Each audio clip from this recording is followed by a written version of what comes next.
Hola, ¿qué tal? Espero se encuentren bien. Vamos a continuar con esta explicación sobre el tema de dirección referente a la materia de liderazgo y dirección.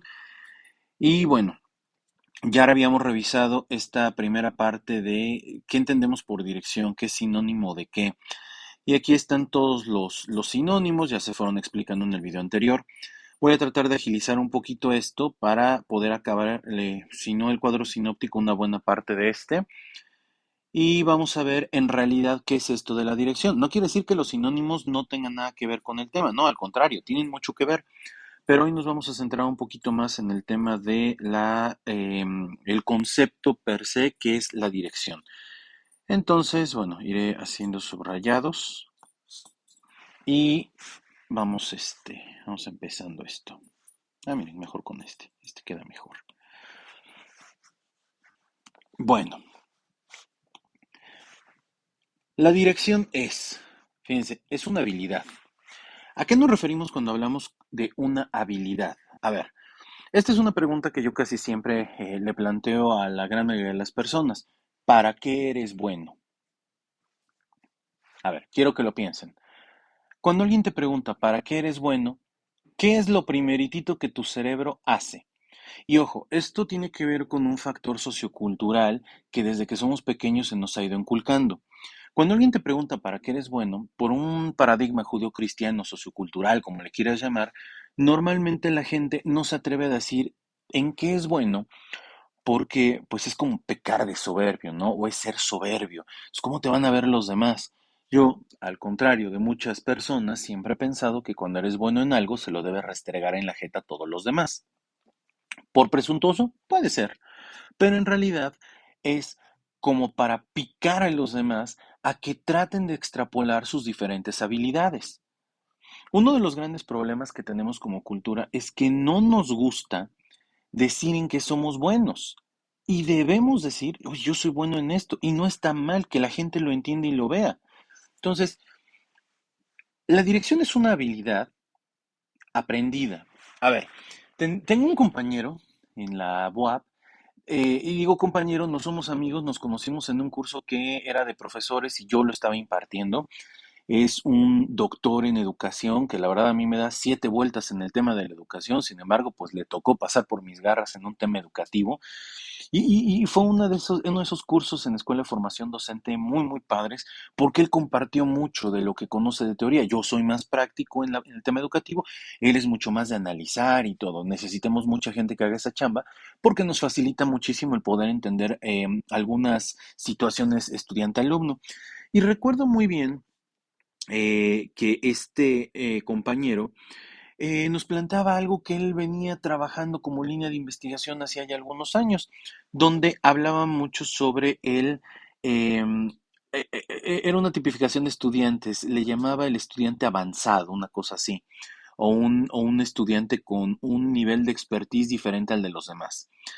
Y voy a este tema de lo que es una habilidad aprendida. Él ponía un ejemplo y decía que en varios estudios que él había revisado, así como varios trabajos que él había estado desarrollando y publicando algunos avances, nos comentaba a todos que había encontrado que hay diferentes tipos de estudiantes, una tipo categorización.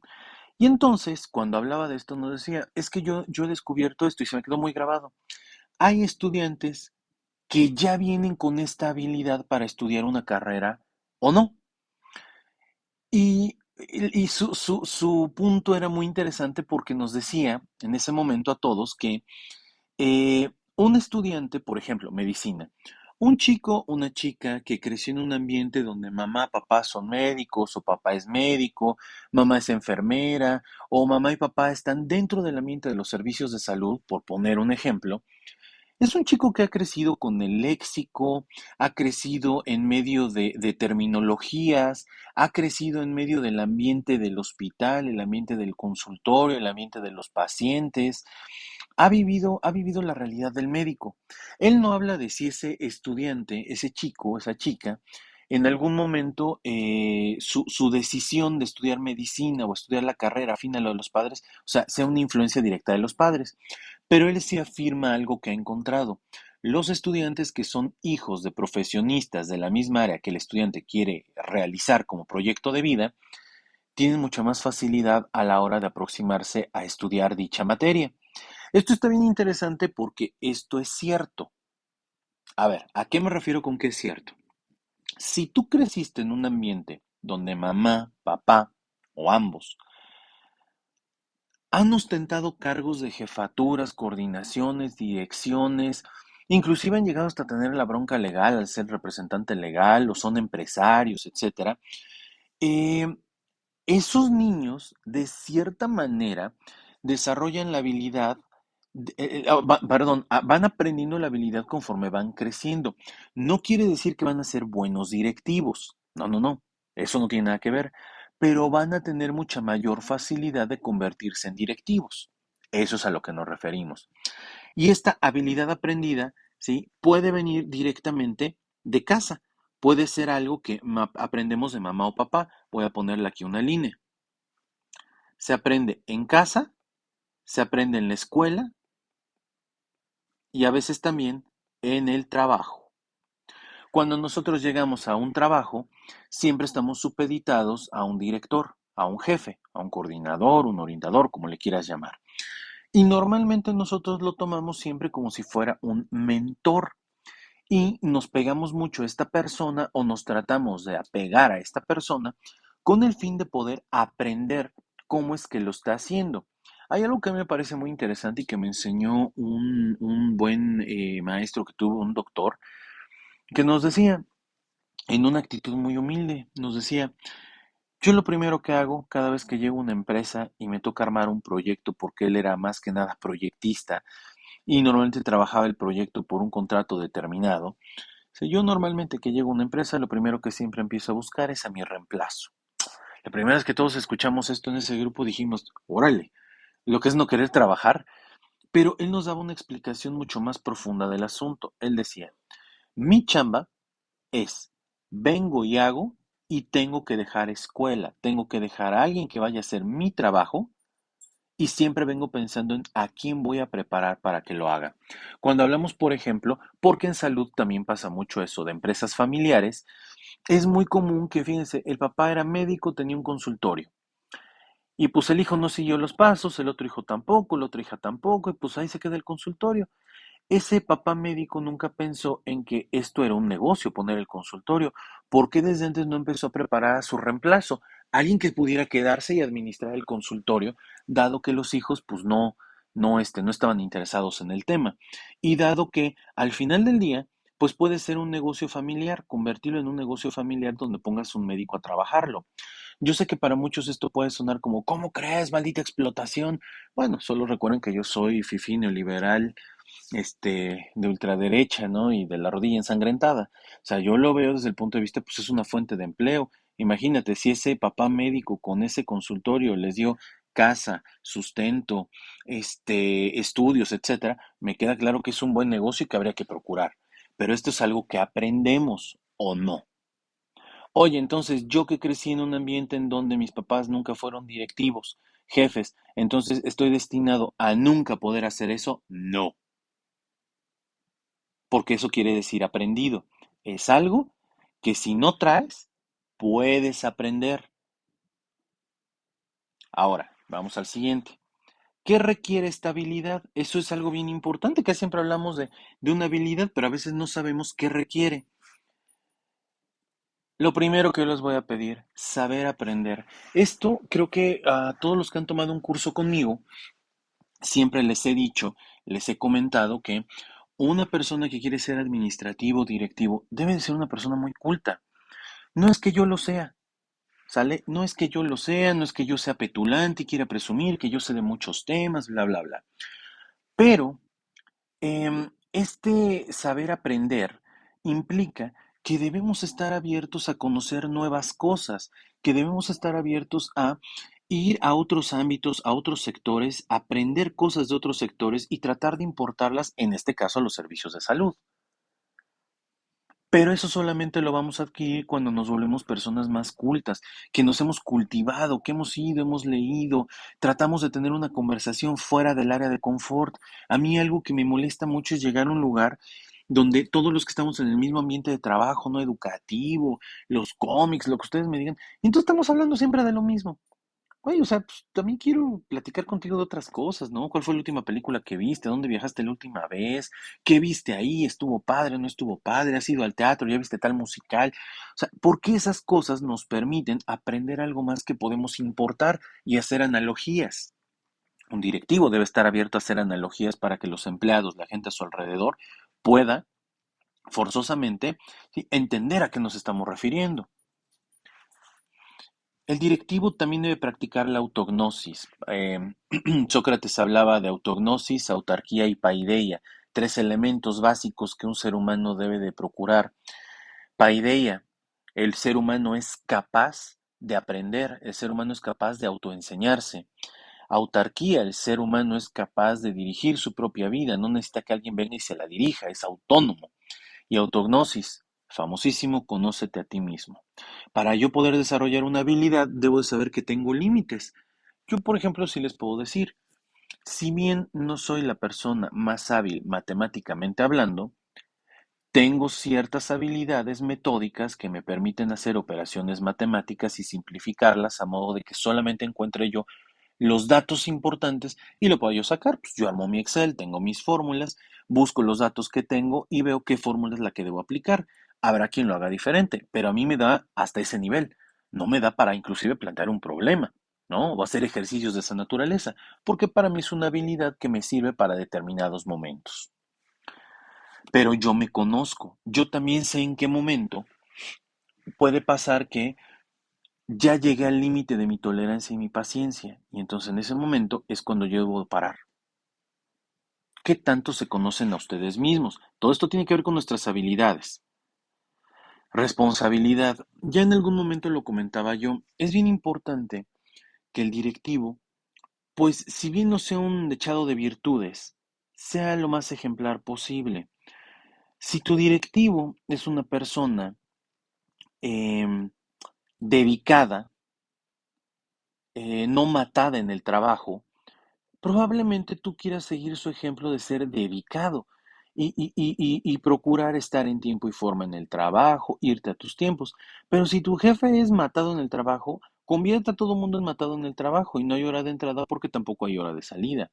¿Qué tan responsable eres? Ser responsable implica que tienes a tu cargo gente y esa gente depende directamente de ti. Depende de que tú le des el recurso, le pases el recurso, hagas las requisiciones, todo. Son como, vamos a ponerlo así, son como tus hijos, pero no te lo tomes literal, porque no los vas a poder salvar a todos. Y en algún momento vas a tener que levantar la voz, hacer el regaño. En otro momento, en un curso que estaba yo impartiendo en una institución de salud, me decía una asistente, o sea, me refiero a un asistente al curso, no un asistente social. Me dice, me llama la atención que usted defienda el liderazgo autoritario. Y le decía, yo no es que lo defienda, es que uno como directivo, como líder, hay momentos en que te tienes que poner autoritario, lo cual no está mal. Hoy en día pensar en alguien autoritario uno piensa en Nicolás Maduro, ¿no? En algún dictador, pero en realidad no, en realidad ser autoritario es ejercer la autoridad, es saberle decir a un subordinado que cumpla con su trabajo, sin caer en el ser grosero, porque no tenemos por qué hacer en eso. La autoridad no se refleja a través de los gritos, aunque a veces tengas que pegarle un grito a alguien. Ahora, bueno, la autarquía, les decía yo, ¿qué tan capaz eres tú mismo de dirigirte? Y como siempre les he dicho, y como siempre lo voy a decir, cualquier cosa que tú hagas en la vida, debes poderla aplicar, o cualquier cosa que tú aprendas en la vida, debes primero aplicarla en ti. Si te funciona, hay una alta probabilidad de que lo puedas replicar cuando dirijas una organización. Si no te funciona, a la fuerza ni los zapatos. ¿Qué tanto eres capaz de dirigir tu propia vida? Porque eso va a determinar qué tan capaz eres de dirigir una empresa. Autocontrol. Esto es como cuando eres un niño chiquito y los niños chiquitos dicen, dame más, dame más, dame más, dame más, dame más. Un niño chiquito no tiene autocontrol. Él puede acabarse todo y después vomitarse porque no tuvo autocontrol. Para eso están sus papás. Pero ya cuando tú eres el directivo, ya no hay papás. Está tu jefe más grande, pero ese no te va a venir a autocontrolar. Ese va a venir a pegarte una gritoniza y te va a venir a correr porque no te supiste autocontrolar. ¿Qué tanto eres o una persona que practica la templanza? Ya hablaremos en su momento de los 7 pecados capitales y la relación con el tema de los valores en el ámbito del liderazgo. Ese tema va a estar bien interesante. ¿Qué tan íntegro eres? Y bueno, cuando hablamos de integridad es, ¿dónde encontramos jefes íntegros, no directivos íntegros? A ver, un directivo, cualquiera de nosotros, es un pasajero en el tren de los puestos. ¿Cómo quieres que te recuerden? ¿Como el corrupto, el que recibía moches, el que hacía todo, la ley del mínimo esfuerzo, pero exigía a todos la ley del 200% de esfuerzo? ¿Cómo practicas la integridad? Digo, lo dejo abierto porque pues integridad es un tema bien complicado. Empatía. Un directivo tiene la capacidad o debe tener esa pequeña capacidad de ser empático para con los demás. El directivo comúnmente cae en otra cosa, se vuelve el simpático. Y entonces el amigo de todo mundo. No se trata de ser el amigo de todo mundo. Créanme que quien estudia o quiere prepararse o quiere dirigir, poner su propia empresa, o sea, una cosa es que seas empático y otra cosa es que te vuelvas el payaso y el bufón de todos los demás y caigas en el tema de la simpatía. Tú como director no estás para ser simpático con todos. Tú como director estás para ser empático ante las diferentes situaciones que enfrentan los diferentes jefes de área, los procesos, las personas. Pero no estás para ser simpático. No tienes que caerle bien a los demás. Es más, te lo voy a poner así. Ellos deben esforzarse por caerte bien a ti. Tú solo estás cumpliendo con tu trabajo. Esto tampoco está peleado, ojo, tampoco está peleado con ser una persona, ¿sí? Que tenga su propio carácter. Una persona que a lo mejor es medio introvertida y pues bueno, ni modos, ¿no? Eres empático, pero no eres la persona más extrovertida del mundo. La empatía es una habilidad o parte de las habilidades que todo directivo debe de tener. Y por otro lado, tenemos la asertividad. Mi abuelo siempre me decía, más vale una colorada que 100 descoloridas. De más chico no lo entiendes, pero conforme vas creciendo vas entendiendo un poquito a qué se refería ese dicho. Y ese dicho tiene mucho que ver con ser asertivo. Ser asertivo antes era decir las cosas como van. Hoy si tú buscas la definición de asertividad en el diccionario en Google, la definición prácticamente te dice que hay que ser asertivo respetando los sentimientos y bla, bla, bla. Entonces ya no eres asertivo. Ser asertivo implica decir las cosas en el momento, como son y como van.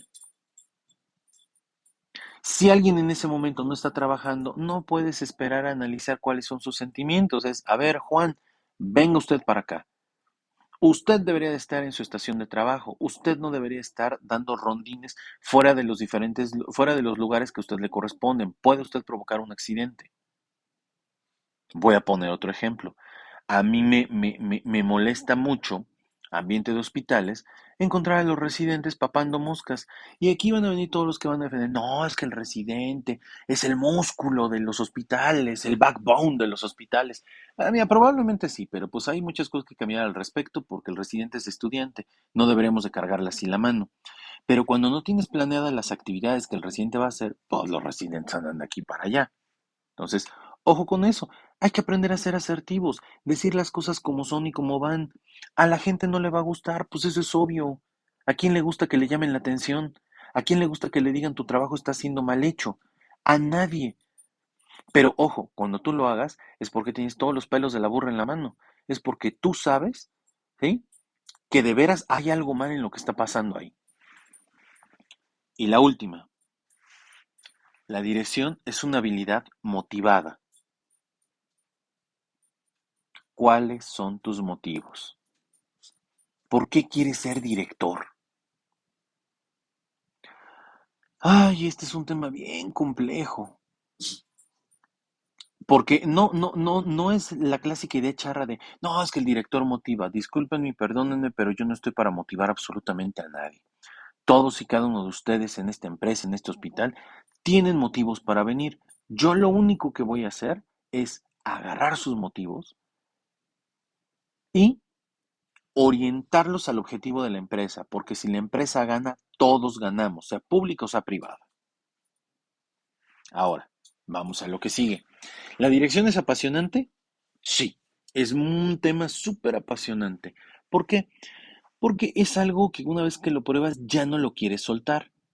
Ojo, por eso una parte importante es el autocontrol. Aprende a decir adiós a esas cosas. Ahí tienes la parte apasionante. ¿La dirección es aprendizaje? Sí. Un directivo constantemente debe estar tomando cursos de actualización. ¿De qué? Pues de los temas que tenga ya atorados, atravesados y que no vea como para dónde. Un directivo, yo siempre le diría, si no sabes estadística, métete a hacer un curso de estadística. Si no sabes, vamos a suponer, hay mucha gente que en diferentes áreas estudiaste, vamos a suponer,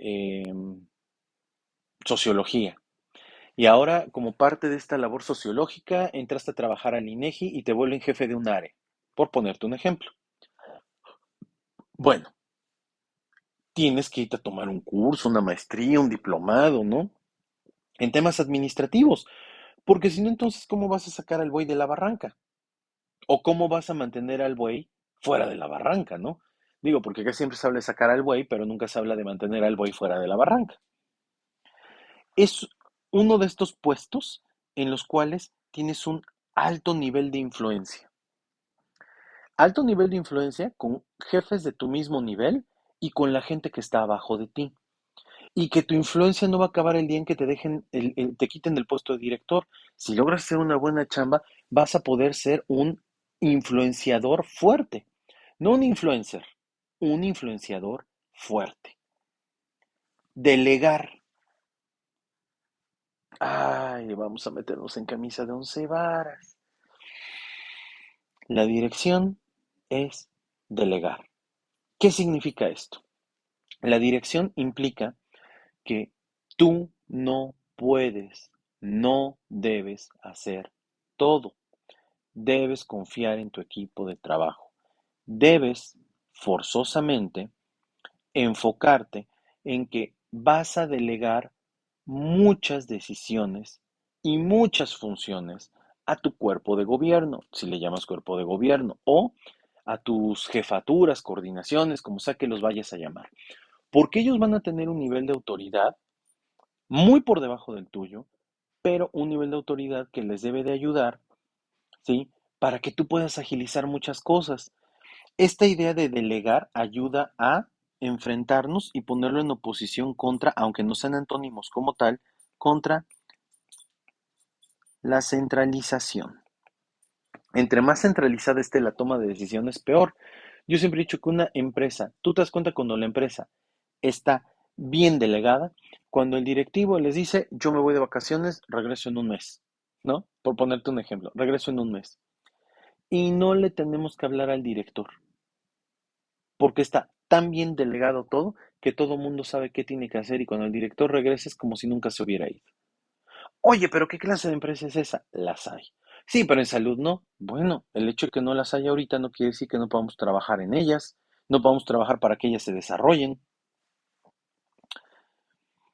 La dirección es pasar de obedecer a mandar. Sí, porque una cosa muy sencilla es, ay, me quejo de que me dan órdenes, de que tengo que ser obediente. Sí, pero ¿qué crees? Ahora ser directivo ya no es de obedecer a mandar, ahora es vas a mandar y vamos a ver si te obedecen. Pasamos de escuchar a hablar. Es decir, yo ya no me voy a sentar a escuchar, ahora tengo que hablar y tengo que llegarle a todos los demás. ¿Te acuerdas esas charlas que tu directivo, tu jefe te daba y tú te aburrías y dices, ay, ya que se calle este güey? Bueno, ahora tradúcelo a, ahora tú eres ese güey que va a hablar y que estamos esperando que la gente nos escuche. Es pasar del estado contemplativo al estado de adecuar. El director ya observó, ya tuviste mucho tiempo como trabajador de a pie, ahora lo que toca es que empieces a adecuar aquello que tú sabes que está mal. Ya estuviste en estado contemplativo mucho tiempo. Adecuemos cómo le vamos a hacer para mejorar esto. Es el momento de oponer, perdón, de pasar de oposición a proposición. Es decir, es que yo veo que esto está mal, es que pienso que lo de allá, es que, ajá, ya, está muy padre, ¿no? Está muy padre oponerte. Y decir, es que yo no quiero, está excelente. Pasemos ahora a la parte de las propuestas. Pasemos ahora a decir, ¿qué propones? ¿Cómo lo vas a solucionar? Todos estamos puestos para criticar. Yo como siempre he dicho, esto es como cuando un familiar se te enferma. Todo mundo emite una opinión. Oye, no, el cochino IMSS está bien feo. Nada más los meten y ya no los dejan salir. Ya sabes, ¿no? De estas ideas todas chairas, ¿no? Que de repente es de, ¿quién les dijo que eso pase en una institución pública? Pero bueno. Entonces todo el mundo se opone. Y entonces cuando el familiar principal dice, bueno, ahora va, lo sacamos de aquí. ¿Cuánto van a poner para llevárnoslo al hospital privado? No, pues es que yo no tengo, no sé qué. Entonces diría un amigo, te el hocico, ¿no? Y comencemos a ver, ¿sí? Propuestas reales. Una cosa muy sencilla es estar en oposición constante y ser yo tengo una opinión diferente, y otra cosa muy diferente es ya ponerte a proponer para solucionar los problemas. Es momento de pasar de cuestionar a responder. Oiga, señor jefe, ¿por qué?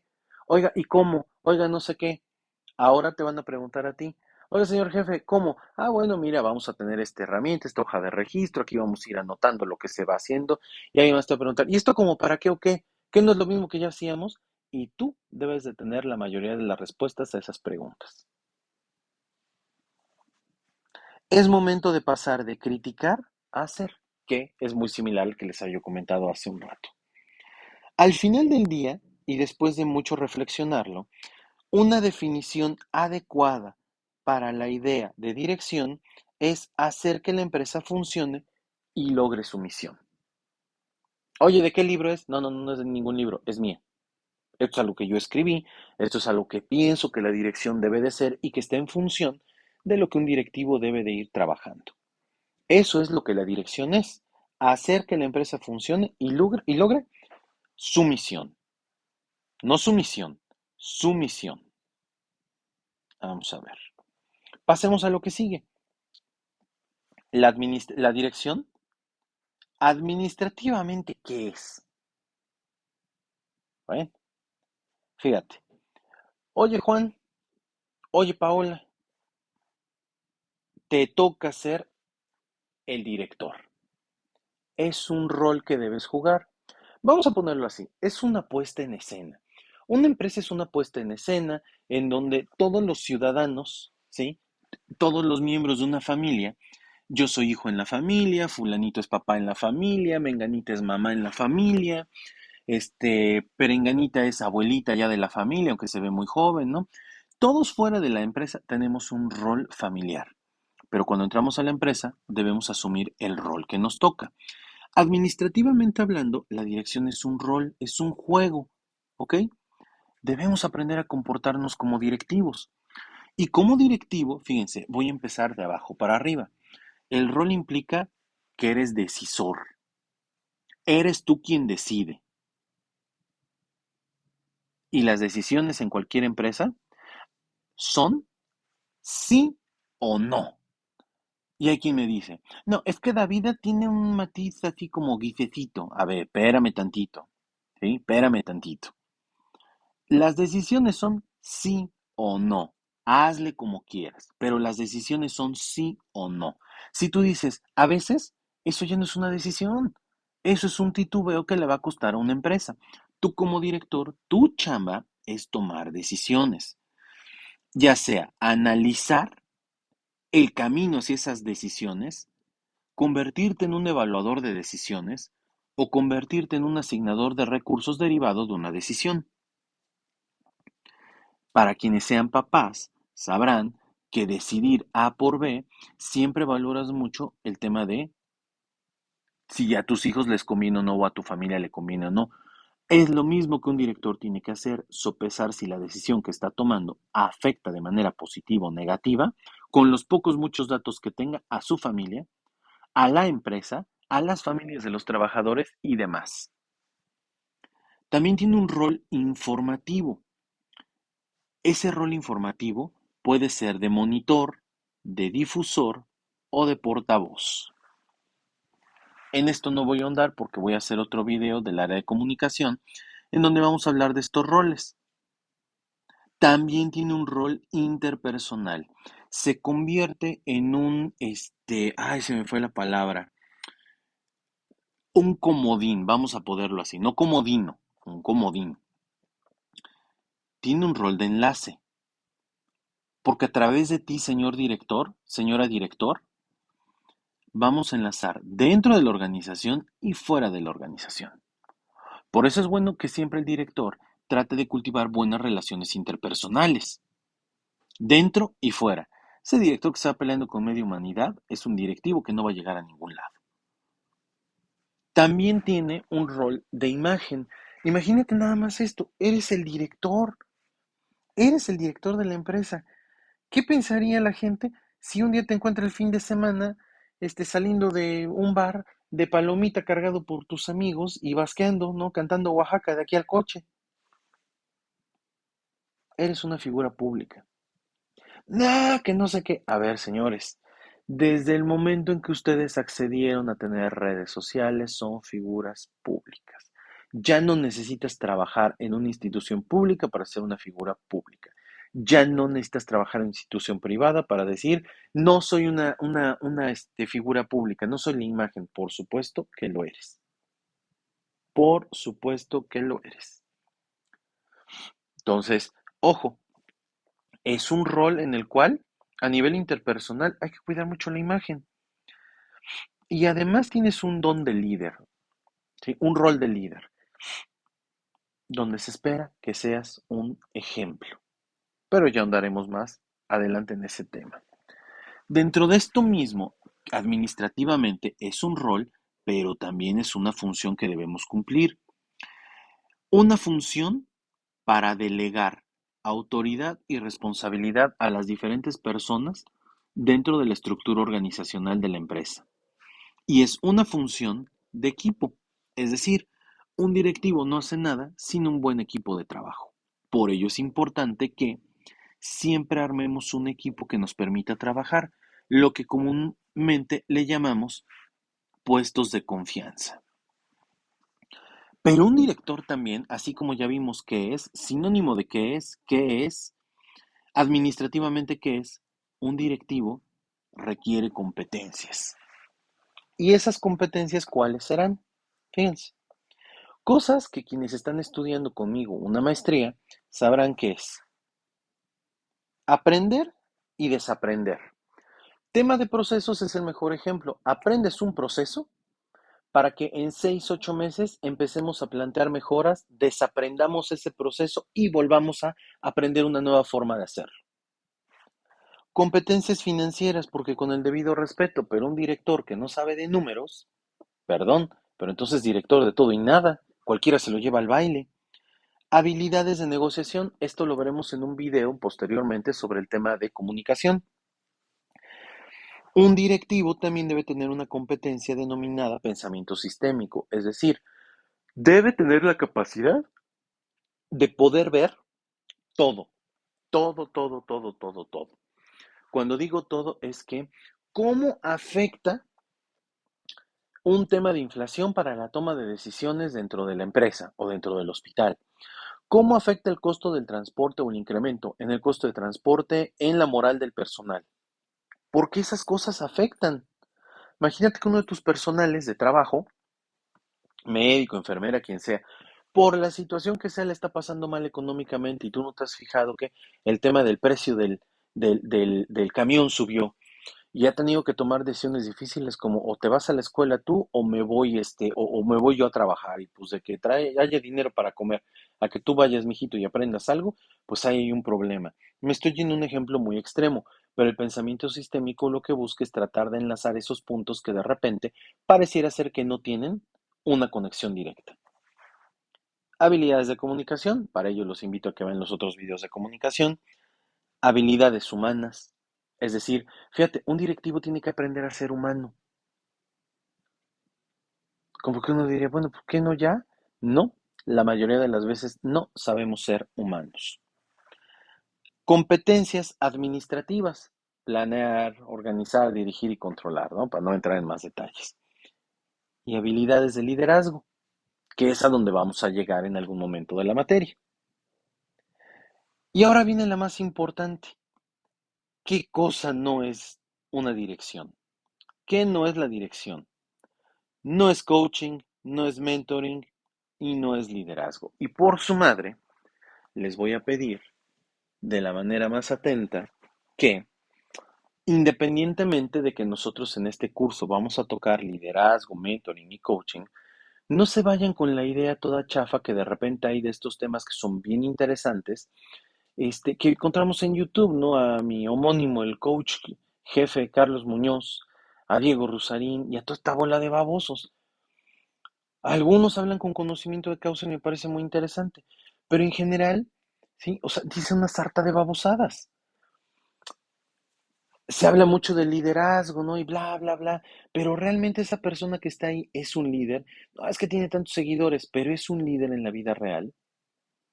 Vean esto del mentoring, un mentor. Uno cuando busca un mentor buscas a alguien que tenga experiencia, conocimientos, no buscas a cualquier hijo de vecina en YouTube. Lo que haces es buscas a alguien con conocimientos, experiencia en el ramo, que venga y te vaya acompañando en este mentoreo. O que sea tu coach, que es muy diferente. Para entender el tema de coaching, yo lo primero que los invitaría es a revisar cómo es que están funcionando los, ¿cómo se llaman? Ay, se me fue la idea gacho. Una disculpa, pero ando muy desvelado y de repente se me van las ideas medio gacho. Cómo funcionan los equipos de béisbol, fútbol americano, básquetbol. Y es bien interesante, porque a diferencia del concepto de dirección técnica que eh, ¿cómo se llama? Un entrenador de fútbol soccer tiene, los entrenadores, concretamente de americano, de béisbol, de básquetbol, trabajan el coacheo. El entrenador de los Toros de Chicago de la década de los noventas, que dirigió a Michael Jordan, tuvo en su roster a Michael Jordan, a mi juicio, el mejor basquetbolista de la historia, siempre te dice que, bueno, él no se sentía intimidado por las personalidades y los figurones. Siempre te dice, ¿cómo le impones respeto a un jugador que gana muchísimo más que tú, que eres el head coach? También pasa en el fútbol americano. ¿Cómo le infundo respeto a un jugador que gana mucho más de lo que yo gano y que me quiere poner la camita para que me vaya, ¿no? Casi, casi. El coaching es una herramienta muy buena, pero es importante estudiarla desde su ámbito, los deportes americanos. Un coach te puede contar historias que te vas de espaldas, ¿no? Con las historias que un coach te puede contar con respecto a cómo es que ha sido recibido y atendido, ¿no? En un lugar. Cómo es que ha enfrentado, ¿sí? Los diferentes eventos adversos. El coach lo traes a una empresa, tú como directivo lo traes para que te coachee a ti, no para que coachee a los de la empresa, para que te coachee a ti y te vaya acompañando. El camino del directivo es solitario.